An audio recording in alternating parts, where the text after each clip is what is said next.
Labadiena, brangus mano kanalo žiūrovai. Ir vėl aš, Kristina, šiandieną esu kartu su jumis. Ir šiandieną, kadangi rytoj pas mus nauji metai, mes kartu pasigaminsime labai skanius sumuštinukus. Tai yra 2 receptukai viename.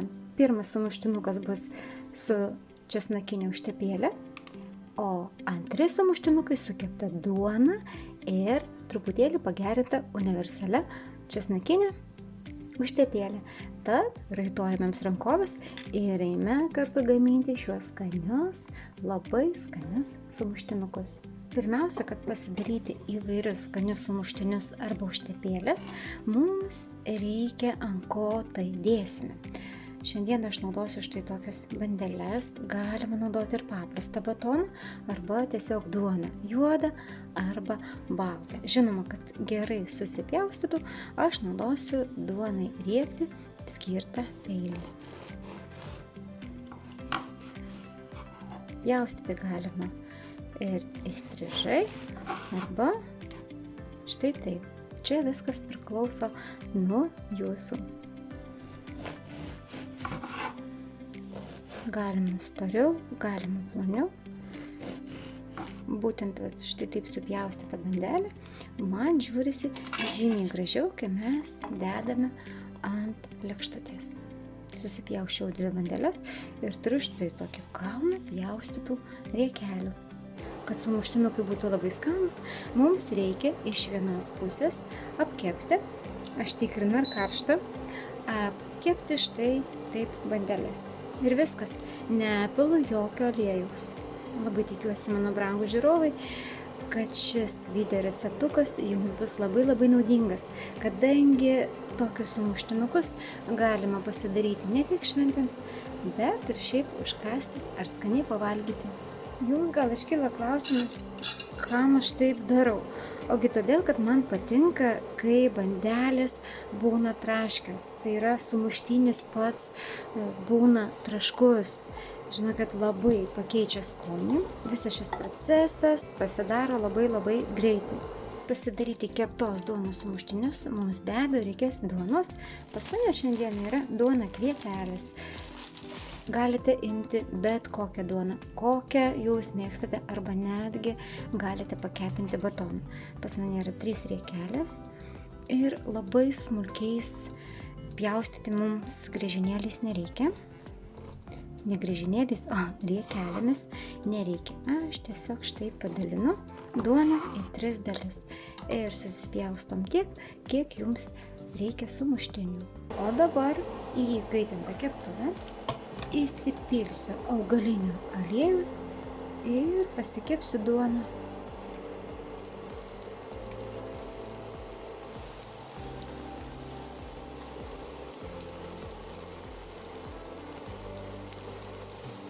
Duoną reikia kepti iš abiejų pusių. Jeigu kepam duoną, tai patarimas nepalikti jos kepti vienos ir neiti kažką kito daryti. Ir stengtis, kad ugnis, kaitra nebūtų labai, tai yra didelė, nes duona neskrus, o degs. Ir jeigu matau, kad duona apskrudo tiek, kiek man reikia, aš ją apverčiu. Aliejaus perteklių aš, žinokit, paliksiu, tai yra, kad nebūtų duona labai riebi, aš iškeptą duoną dedu ant popierinio rankšluosčio ir tik po to jau dėsiu ant lėkštutės. Pati pačiausia yra užtepėlė arba suktinukams, pavyzdžiui, įdaras, galima net ant lavašo tepti, yra iš vos kelių ingredientų. Sūrio, kuris susitarkuos, tai yra fermentinio sūrio, česnako, virtų kiaušinių, druskos ir pipirų pagal skonį. Ir žinoma, reikės dadėti keletą šaukštų majonezo. Ir tai yra toks pagrindas užtepėlėms. Ji viena yra be galo skani. Bet jeigu mes į ją, į šią užtepėlę įdėsim, pavyzdžiui, krapų, pakeis skonį. Galim padaryti su svagūno laiškais, vėl pasikeis skonis. Netgi galima į vidų dėti grybų, galima įdėti lašišos, tiesiog skonis keičiasi, kaskart įdėjus po ingredientą. Aišku, viso mikso nereikia kartu, žuvis, mėsa, krapai ir taip toliau, ne. Tiesiog tai yra pagrindas, į kurį mes įmaišydami kažkokį vieną ingredientą mes pakeičiame skonį. Gaunasi labai skanu. Viskas darosi labai paprastai.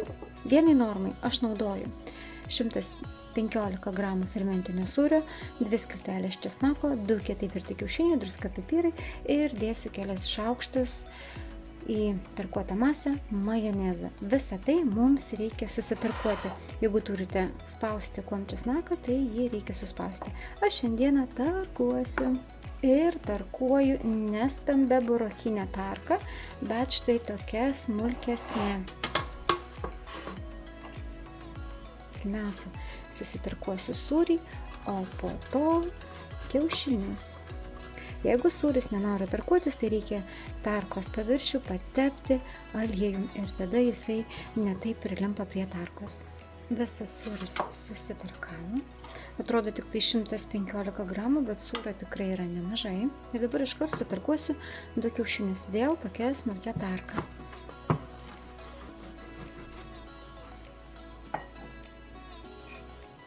Pasižiūrėkite, iš vienos normos išeina tikrai daug.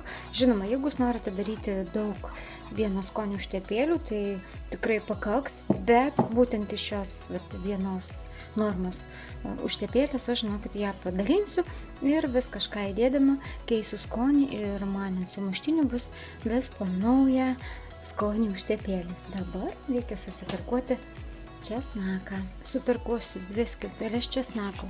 Jeigu jūs mėgstate aštriau, tai yra, kad dar labiau jaustųsi česnakas, galite įtarkuoti arba įspausti 3 česnako skilteles. Tai galite reguliuoti jūs patys, tai yra, ragaukit, žiūrėkit, jeigu mažo gal visai nemėgsta česnako, tada čia česnako galite ir nedėti.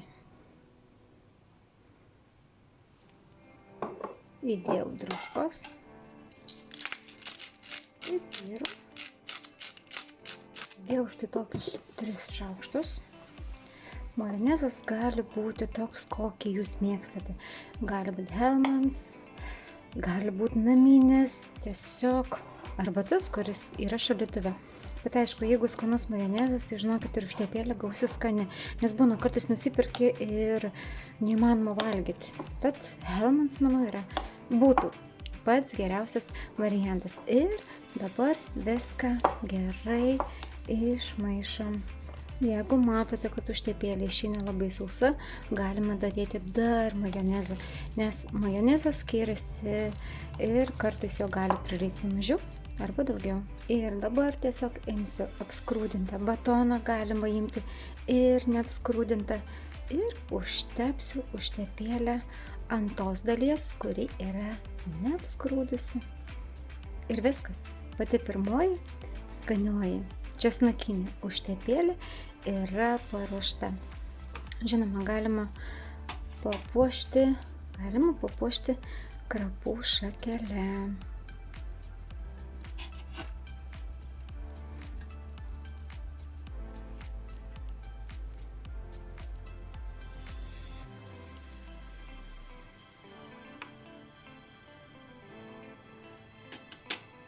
Štai taip atrodo česnakinė užtepėlė. O dabar pasidarysim keptos duonos sumuštinukus. Pirmiausia, vos galime va taip merkti druskytę. Aš apsitrinu duoną.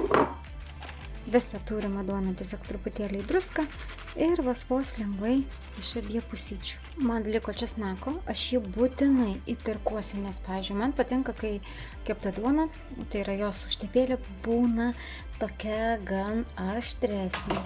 Ir dabar aš noriu susitarkuoti morkas. Pas mane yra viena didelė morka ir man pilnumoj užteks užtepėlį. Morką sutarkavau smulkiai ir dabar pabaigsiu česnako skiltelę, kuri liko man nuo duonos.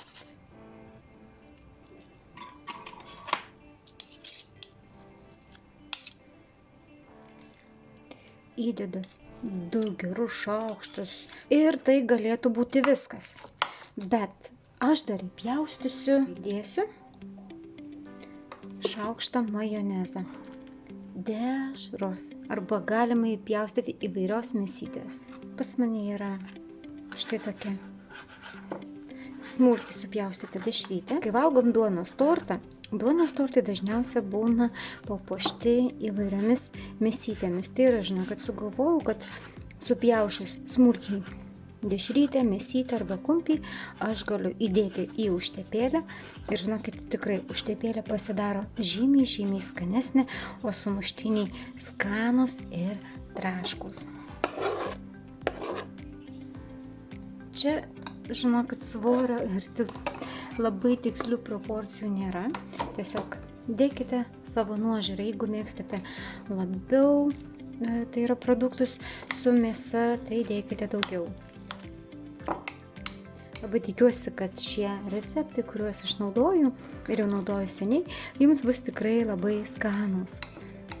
Česnakas jaučiasi, labai daug nenoriu pridėti, kadangi nepamirškim, kad duona yra užtepta, aptepta česnaku. Ir mums telieka kiekvieną duonos gabaliuką, kitos duonos gabaliuką užtepti šią skanę užtepėlę. Nuo užtepėlės duonytė nebus tokia kieta, nors kai mes jos nesudeginam, ji ir nebūna kieta. Ačiū Jums, mano brangūs žiūrovai, už Jūsų laikus, už Jūsų peržiūras, už Jūsų prenumeratas. Nes kiekvienas Jūsų veiksmas, tai yra prenumerata, uždėtas laikas, man tikrai daug ką reiškia. Tad, brangūs mano žiūrovai, iki susitikimo kitose video pamokėlėse. Ate?